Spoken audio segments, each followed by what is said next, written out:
I've got another one. Can you can you see that?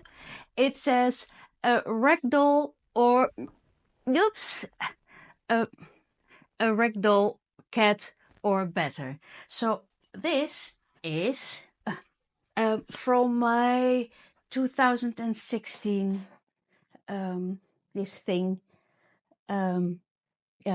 abundance altar that I created in 2016 when I'd hit rock bottom and I had no idea how to move forward because I'd started an online business and I just couldn't figure out how to do it.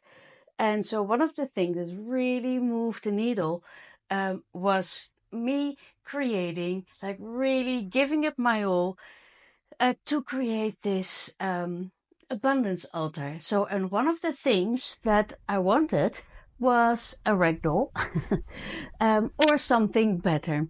And so this is Marie, who is definitely something better, and who also have a sister who they're not sisters because there's Lilo and she is a Maine Coon. So I really wanted cats. And so you're being manifested. Ja, je bent gemanifesteerd, wist je dat? Ja.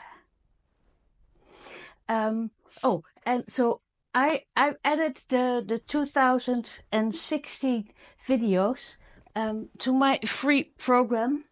Oh, I'm still here. To my 2000, no, to my free program, so you can completely copy the whole thing and make it your own. And the link is somewhere here. It's snip.ly/quiz. No, archetypes. Enjoy. Bye.